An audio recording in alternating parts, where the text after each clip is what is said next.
Good morning, everyone, and warm wishes of Teachers' Day to each and every one of you. It is indeed an honor and privilege for me to be associated with the PG Department of English, Sri C. Achuthamenon Government College, Thrissur. And I'm deeply indebted to my dear friend Rasina, the coordinator of Ruminations, for the opportunity. And I also place on record my gratitude to Sabita Miss, who has been a supportive presence, I'm sure, in Rasina's life, but also in my life. She's one of my closest friends in the academia. Thank you, Sabita Miss, for this opportunity. And also, I place on record my gratitude to Professor Ampika PV, the principal of the college, who has facilitated this invigorating one-day webinar. Let me, before I go into the paper as such, let me, talk about that moment when this started. So when Rasina contacted me with a proposal for a series of lectures, what struck me was how she put it across, or how she put across her vision of organizing a series of lectures or webinars. And what she wanted me to tackle was the present scenario, that is the COVID-19 pandemic and its impact on our lives. And also, at the same time, she didn't want me to merely stick to the notion of engaging with the various contours of pandemic literature. And I'm glad that she said that, or she wanted me to look at things differently, because it took me a while to stumble upon a topic. And that's one of the reasons why I took up disability studies. I do not, in any sense of the term, consider myself an expert in the field, but I believe that as a researcher and more so as a teacher in the 21st century, I have to engage with this area. And also, I'm glad that this is happening on the Teachers' Day, because it's one of the challenges that I had to face as a teacher that led me to this moment here, or led me to this to the engagement with disability studies as a field. And I'll begin with that experience of mine. So I'm talking about, this was in the year 2016, and to be more specific, sometime in mid-August of 2016. And usually in August, we start classes for the fresh batch, or the semester one students of the MA program. That's when Vinayana Khurana came into my life. So this is a girl with cerebral palsy, and she attends classes regularly. She accesses the physical classrooms through wheelchairs. Her mother usually comes and leaves her at the campus. But the problem was, or I know that problem is a problematic word to be used in this context, but the major challenge before me is how to teach a student with cerebral palsy, and that too a brilliant student who doesn't want to give up in any sense of the term. And honestly speaking, as a teacher, as a facilitator, and as a mentor, so she was assigned to me during the internal assessment, as part of the internal assessment program also. So how do you communicate with her? Yes, it's communicating to Gmails, through SMSs. That's okay, but what happens in a classroom situation? And it's not just that, it's not me who was the problem, but also the larger logistical issues, as in we didn't have classrooms that was disabled friendly in any sense of the term. So I'm looking at 2016. And my encounter with Vinayana in a way changed my life on many accounts. And to tell you the truth, it took her 4 years to complete the PG program. So from 2016 to 2020, right? And that's because of a paper on linguistics that we have, where you needed a sort of a technical prowess to understand linguistics and also to attempt the questions. And a scribe is like, she wrote the exams with the help of a scribe, and at some instances, at some points, the transition from a literature to a sort of a linguistic student is very difficult. And because of that one paper, she had to kind of give exams again and again, and finally she managed to tackle it. But but I do salute her resilience, and also the fact that she never gave up. So she is now an acclaimed poet, an activist, and is currently creating a comic strip, because she thinks that comics do not represent disability or persons with disability in an honest manner. So she's now working on that, and also simultaneously preparing for her entrance exam. So one thing that Vinena taught me is to be resilient, and to go on no matter what, and perhaps also to manipulate whatever situation you are in to your advantage, even if the facilities are not working to your advantage. And apart from that, Vinena set me on a vision to engage, or set me on a mission actually to engage with this area. And that becomes the crux of my lecture today. So she basically introduced me to two aspects of the discourse. So one is how my attempt to help her out throughout the 4 years uh, uh, brought before me a set of questions.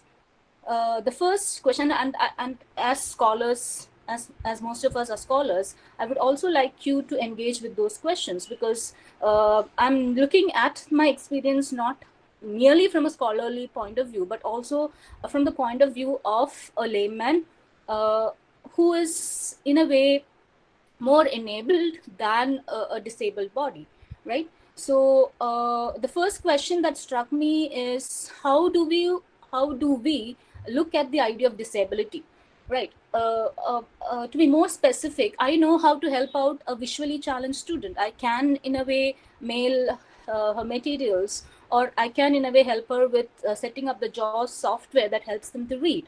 But how do I, help out a student with cerebral palsy? So how do we engage with the idea of disability?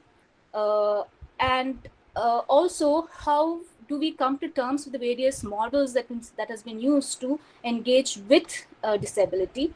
And also, can you look at disability as a homogeneous category?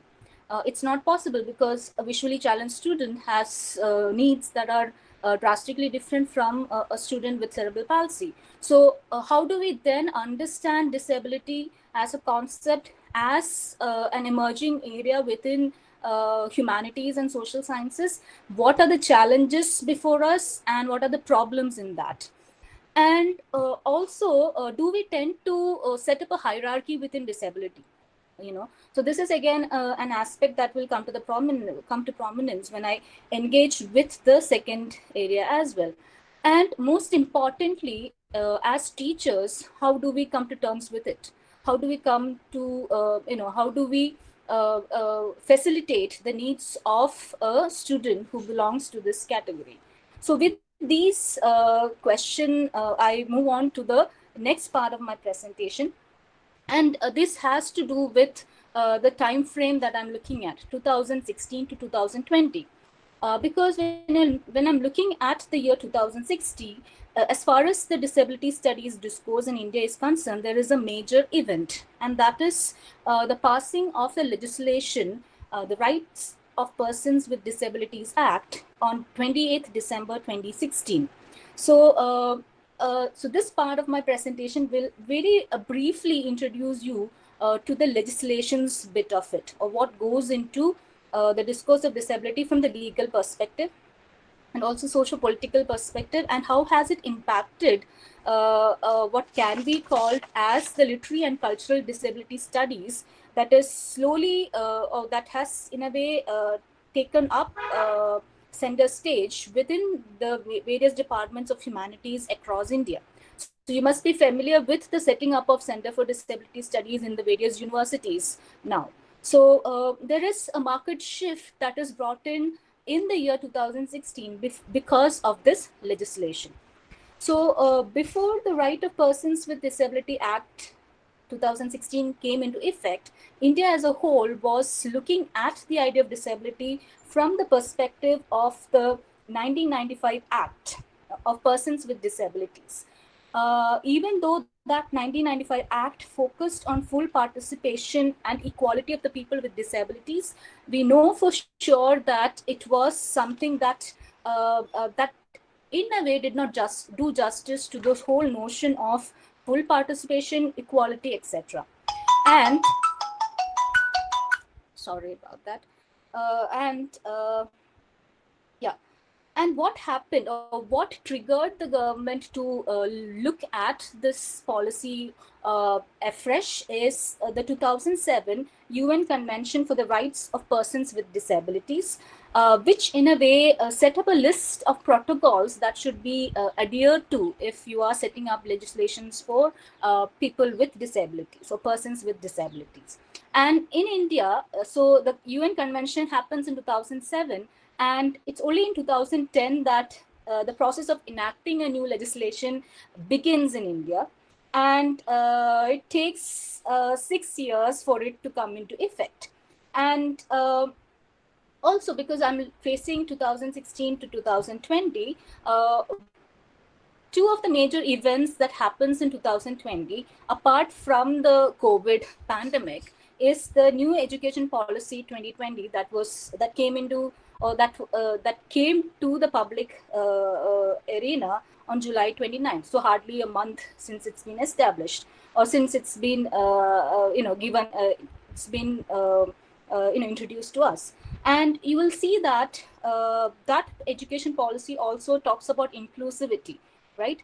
And in that sense, and also inclusion of disabled students into the program. So those aspects are, I believe, pertinent to the discussion today.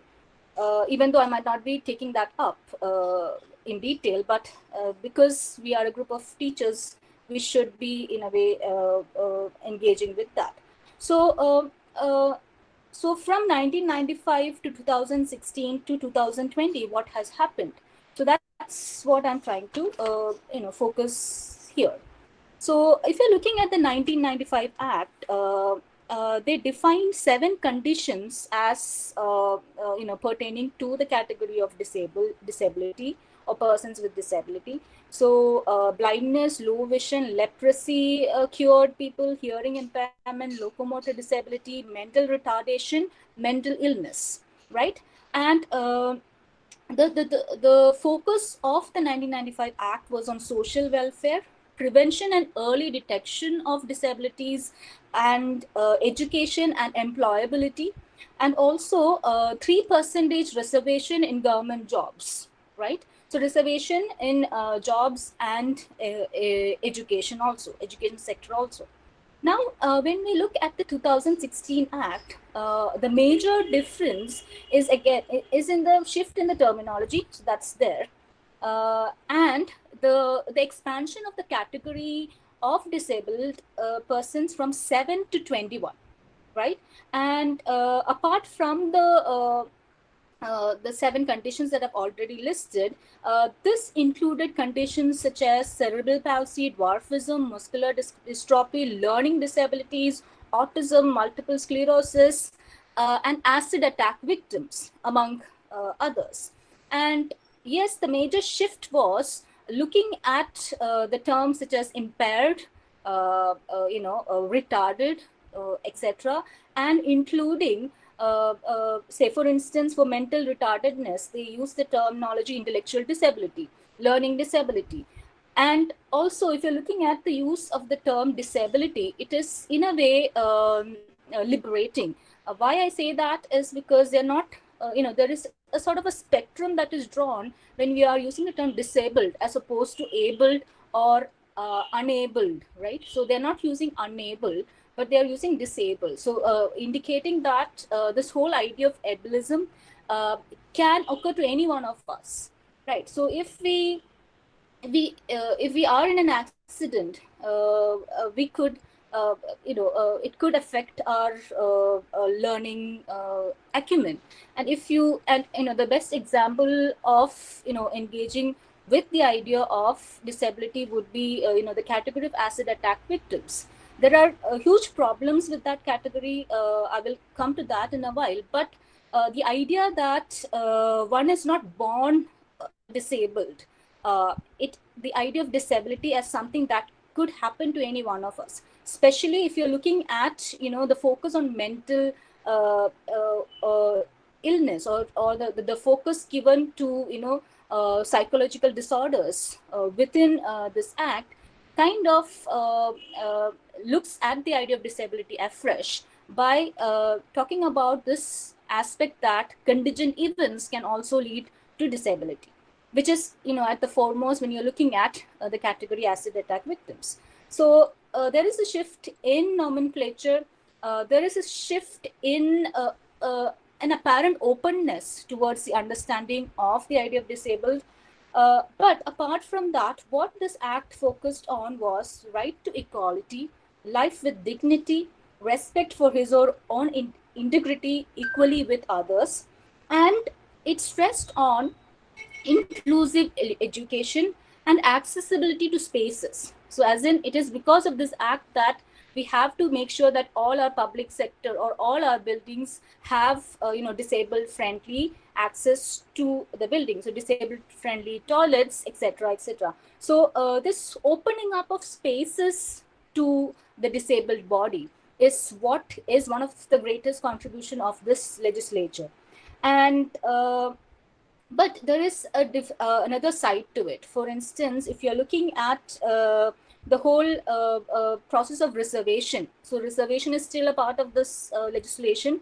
So there's a sort of a hierarchy when you're looking at reservation according to this legislation. As in, if you are blind, you get more, or the chances, the percentage of you getting reservation is higher. So in a case scenario where a visually challenged student, or and say a student with cerebral palsy, or a student with who is an acid attack victim are applying for the same post, there is a sort of a hierarchy wherein the visually challenged student would be given more more preference as compared to the other two. So there are problems with that, because there is a sort of an internal ableism discourse that this legislation is creating. So that's one side of the story. So there are problems with the act, but what I would want to focus on is how this act in a way, or this legislation in a way, opens up the idea of inclusivity and opens up concerns, or opens up a way in which we should in a way approach the idea of disability afresh. And this notion of approaching the idea of disability afresh takes me to the academic engagement with the disability studies discourse. So if you are looking at the academic engagement with the engagement with disability studies within academia, we have to obviously bring in an East versus West perspective, because the earlier engagement with the idea of disability, or the earlier engagement with disability studies as an intellectual discourse, as a discipline within academia, was initiated in the West. And the first the most often the pioneer of disability studies is or popularly Michael Oliver is known as the pioneer of disability studies. So based in England, Michael Oliver in the 1980s started looking at the approaches towards disability afresh. So you're all familiar with the conventional approaches. So if you're looking at the Act of 1995, also the PW Act, you will see that even when it's talking about talking about inclusion and all that, it's not in a way engaging with inclusion in any sense of the term. The society was largely looking at the disabled persons from a medical model, or a charity model, or a welfare model. They were not ready to look at the individual as, or look at the disabled person as an individual, as someone who's contributing to the betterment of the society. And most often the earlier act and our perception of that act, and the perception of people with impairment was the word that was used then, uh, was as a social liability, right? So we have Michael Oliver as a pioneer in the field, coming into the area and questioning the medical charity welfare model, and introducing to us the individual and social model, wherein he is saying that the reason why such prejudices exist is because society as a whole fails to adapt to the needs of the disabled. So the idea is that this is a sort of a drastic shift or a revolutionary view as far as disability studies is concerned, because he is positing the idea that it is not these disabled persons who are disabled, but it is a society who is disabled. They might be born like that, but it is natural for them. So if you're looking at if you're engaging, or if you have interacted with a visually challenged person, that person doesn't consider himself or herself as abnormal or as disabled. It's being visually challenged comes naturally to them. They're okay with the whole thing. So what Michael Oliver is saying is that it is not these individuals who are disabled, but the society who are not able to adapt to the needs of disability. And he was responsible for introducing or critiquing the idea of using impairment, and of introducing the idea of disability. And remember that earlier idea of a spectrum that I posited.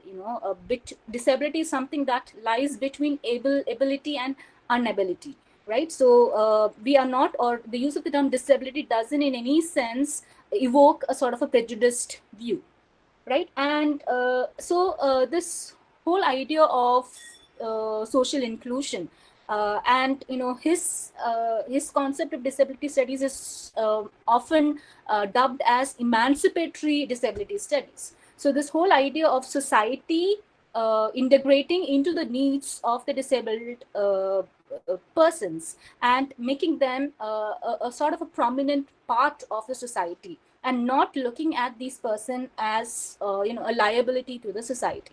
And as far as the disability studies discourse is concerned, his 1996 work, Understanding Disability from Theory to Practice, is highly insightful, is highly useful. So if I want, I can if you guys need it, I can circulate the soft copy.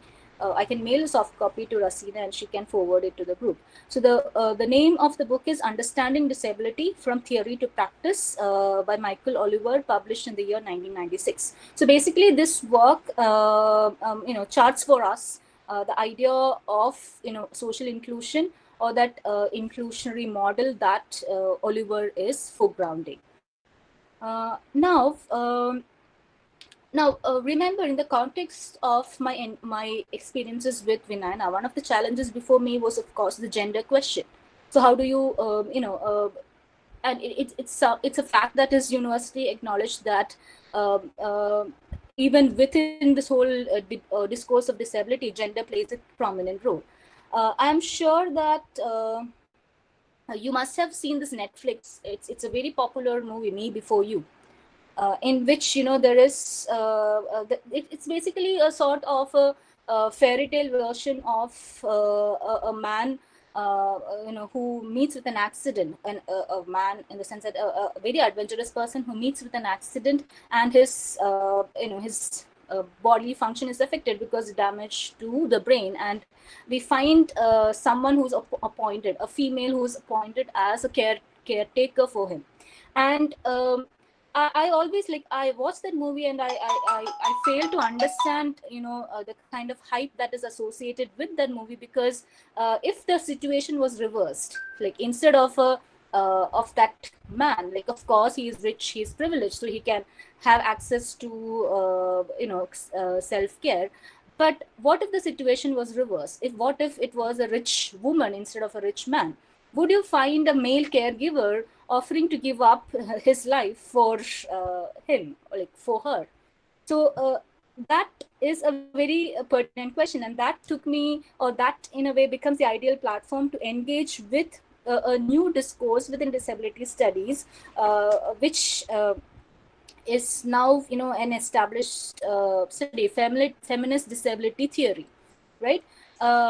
Interestingly enough, if you look at the historiography of disability studies, you will see that it was not Michael Oliver who initiated the need to engage with disability afresh, but Susan Mendel, who in 1988 published this essay called Towards a Feminist Theory of Disability, in which she articulated this revolutionary idea that disability is socially constructed, it is culturally constructed, just as gender is socially and culturally constructed. And because it's a construct, or it comes with cultural implications, there is a way in which that there is a sort of a quote unquote natural hierarchy that is built into the discourse of disability from the gender perspective. So if you are a woman with disabilities, then you are not even considered as an agency, as opposed to a male who is disabled, who has more agency over a female disabled body. I'm sure that you must have encountered numerous examples of that in literature and also in popular culture. Yeah. So this establishment of this feminist disability theory, it began with Susan Mendel's essay Towards a Feminist Theory of Disability, published in 1988. So this was even though Michael Oliver was active in the field in the 80s onwards, this approach, or yes, Michael Oliver's approach of emancipatory disability studies is important. His shift from that medical charity welfare model to individual and social model is important. I'm not negating his contribution, but what I'm trying to say here is that Michael Oliver failed to recognize the contours of gender within the discourse, and it is with Susan Mendel in 1988 and later on Rosemary, Garland, Thompson that we engage with disability from a much more emancipatory or inclusive lens. So Rosemary Garland Thompson's essay, Integrating Disability, Transforming Feminist Theory, this is published in the year 2002. And she is responsible for coming up with this term, in a way, feminist disability theory. Or let me rephrase it. It's with Rosemary Garland Thompson's work that feminist disability theory becomes a sort of a watchword, or kind of catches on.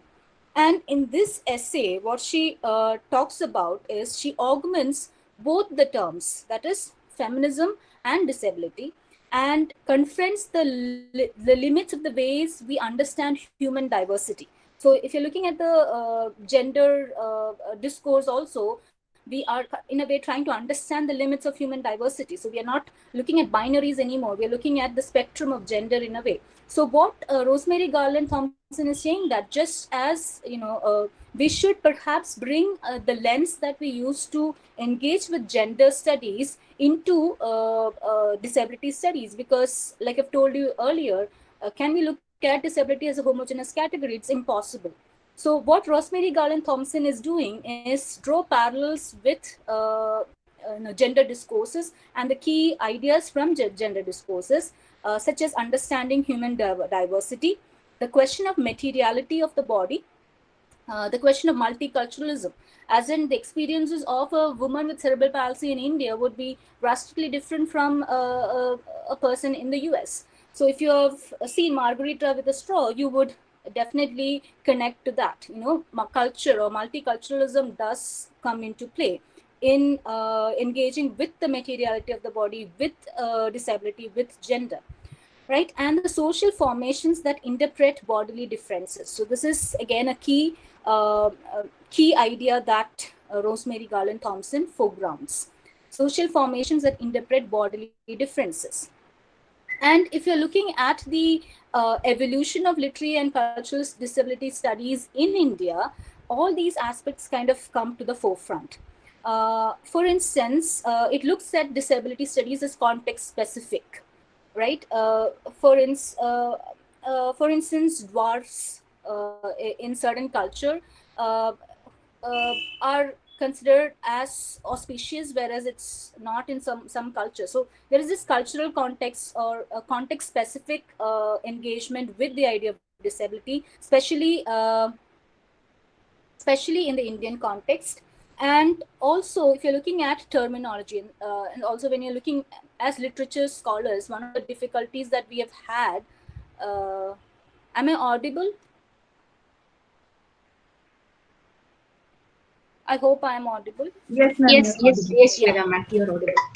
Yeah. So I've looked at Western critics or Western theorists, but I'm kind of moving on to the Indian scene now. So if you're looking at the past 20 years, disability studies as a discourse has kind of established itself here. And a large part of it has to do with the 2016 legislation, which has in a way led on to the creation of Center for Disability Studies in the various educational institutions. And I see this new education policy also as something that would contribute to the expansion of the discourse. And if you're looking at the Indian scene, uh, what need to be taken into account is how disability itself as a word is context specific.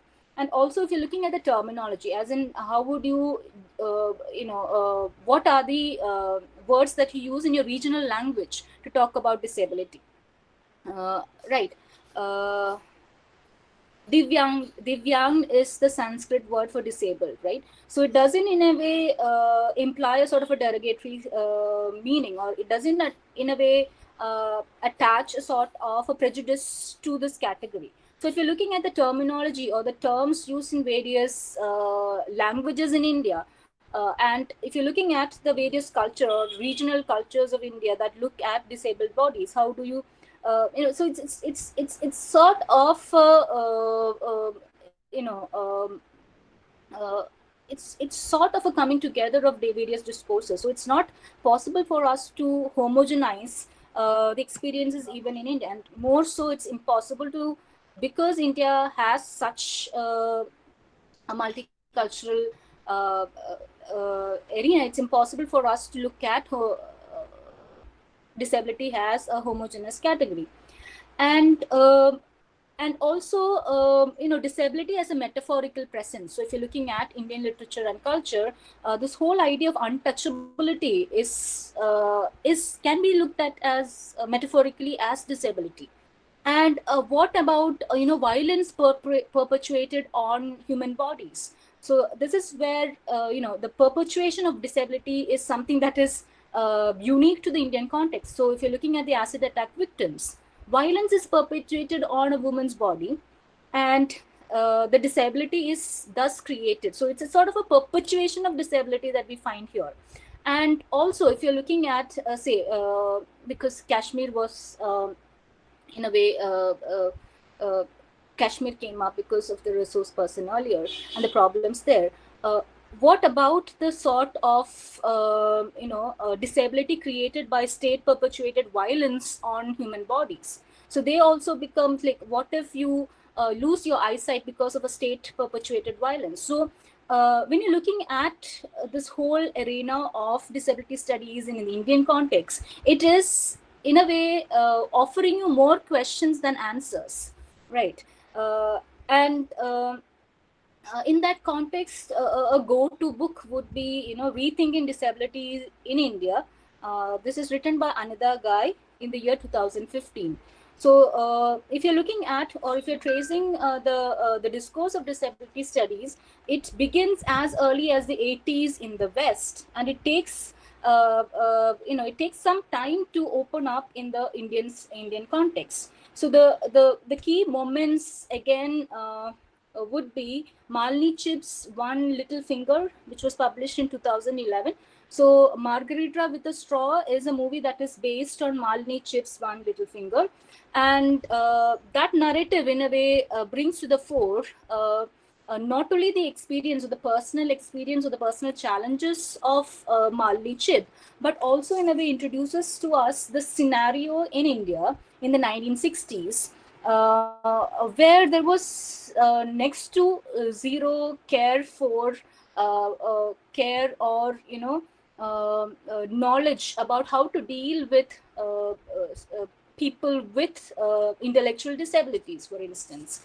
So yeah, so from the 16 and most like till the last decade of the 20th century, the medical charity welfare model was what was driving the discourse, disability discourse in India. And that shift was brought in largely because I think of Malini Chip's narrative, One Little Finger. So the title itself alludes to the fact that she typed out the entire narrative. It's largely autobiographical, entire narrative with just one little finger of hers, right? And through that narrative, she is in a way opening up that wide gap between disability studies in the West as opposed to that in the East. And why is Malini Chip's One Little Finger important? It's also important in terms of one of the key areas that I'm focusing on today, employability. So she is in a way telling us about the challenges, and particularly the challenges wherein she did not have access to spaces. So she studied at St. Xavier's College, and she had to miss some classes because some classes were held in the third or second floor of the building, and without a lift, she could not access it. And so this is the same challenge that I had to face when Vinayana was, attending lectures at our campus, right? So Malini Chip's experiences dates back to the 70s and 80s, and Vinayana is studying in the year 2016. So look at, look at the scenario. Both of them are similar because they don't have access to spaces. So the inability of access to spaces becomes one of the key factors when you are looking at the discourse in India. And now let me very quickly go to the representations of disability uh, in uh, in the film. So there are n number of literary texts and films that have engaged with the idea of disability. But for the discussion today, I'm just focusing on three movies. The first one is Agale. It's a movie that is an adaptation of Tennessee Williams' Glass Menagerie. I'm sure that you've watched it. Hope so. Yeah. So I'm assuming that you have watched it, or at least you're familiar with the Glass Menagerie, where it's depicting a dysfunctional family, and at the center is, in the case of Agale, we have Rose, a character who is portrayed as having some problem with her leg, and hence suffers through intense psychological distress due to inferiority complex, etc. So if you remember, she is enrolled in a typewriting course. So if you're looking at the period from period on which it is based, it is one of the things that you do because it kind of offers you an opening as secretary to someone, or secretarial assistant to someone. So those were that was one of those stereotypical job profiles that was associated with a woman at that point in time, right? So Rose is enrolled into such a program, but even there, she's incapable of meeting the challenges of a secretarial job. And even though the whole narrative kind of focuses on the lack of a love life in her lack of love in her life as the reason for her failed life, I see it differently. Or at least in this reading, I would want you guys to look at how her inability to come to terms with the public space because of her disability, which was in a way always reiterated, or always the focus of her mother's attention was always on that, so that is Rose from Agale. So this movie came out in 2004, but it was set in the 70s and mid 70s and early 80s, if I'm not wrong. So the idea that a disabled woman is unfit even to take up a secretarial job, or yeah, we might have to bring in more nuances to the reading of the film, but let me just put it there and move on to Margarita with a Straw, which came out in the year 2000, which released in the year 2014. And like I've told you, it is an adaptation of Malini Chip's One Little Finger. So Malini writes this work in 2011, or it's published in year 2011, and we have an adaptation in the year 2014. And if you look at One Little Finger, the narrative, it is talking about the vicissitudes of her life as a person with cerebral palsy, but it's largely the focus of the narrative is not just how she's coming to terms with her with the intricacies of her gender, her identity as a female, but she's also coming to terms with her identity as an intellectual, as someone who wants to stand on her own without depending on anyone else. So, if you're looking at Malini Chip's narrative, or as narrated in One Little Finger, we find her taking up jobs within media and publishing. Even though it's challenging for her, she does that. And also, when the narrative ends, she is seen or she is holding the position of an events manager at the Oxford bookstore. That's conventionally you wouldn't see a disabled or a person with cerebral palsy holding that position, right? Uh, but if you're looking at Margaret of the Straw, which is an adaptation of One Little Finger, you'll find that, yes, it's focusing largely on the sexuality or the kind of conflicts within the mind of the protagonist, largely on in coming to terms with her sexual identity, which in a way takes away a lot of her agency, is what I feel. Look, I'm kind of reading between the adaptation, like, so the novel or the life writing or autobiography One Little Finger, when translated into Margaret of the Straw, it takes away a sort of an agency that Malini Chips associated with her ability to be employed, to this whole idea of a sort of a psychosexual agency that is there, which is an equally important aspect of Malini Chip's life. But what I'm trying to say is that such narratives, in a way, foreground the failure of women with disability because they fail to attain love in their life, right? So even when a narrative like Malini Chip's One Little Finger is talking about an emancipatory potential for even a woman who is kind of wheelchair bound, who can only move her finger, she is employed. But when it's adapted into a popular cultural representation, it takes on a sort of a problematic, stereotypic, prejudiced view of how a disabled woman's body is also, uh, you know, lacking in agency because there is a lack of a love life, of a lover in her life, or it's not ending in a marriage and things like that. Now, Uere, I'm sure that you are familiar with Uere also. So this is the 2019 movie.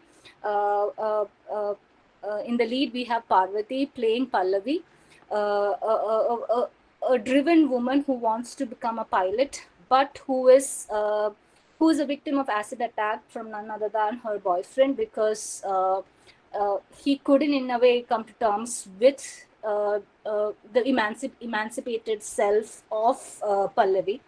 And what is interesting about the narrative is how Pallavi is resilient, and how Pallavi is able to kind of hold on to her agency, albeit with help from her family and friends. But what is interesting or what is liberating about this narrative is how the entire narrative is talking about the idea that even if you are disabled, your worth is not defined in terms of your disability, or we can say that in spite of that, or this is a movie that would in a way redefine the idea of disability if you're looking at the spectrum between ability and unability, right? So this movie becomes a sort of a positive intervention into the field of literary and cultural disability studies within India. And also we are looking in the course of the movie, we also get to know about this project called Shiros, where acid attack victims come together and try to build their life by evoking the possibilities of self-employability, right? And if you're looking at the Act of 2016, self-employability is also one of the aspects that they foreground. But there are, I'm not saying that there are no problems with the category of acid attack victims. I believe that it is a legislation that will kind of give license to the presence of patriarchy within the society, as in largely the victims of acid attacks are women, even though there are men also. But if you look at the statistics, it's mostly women.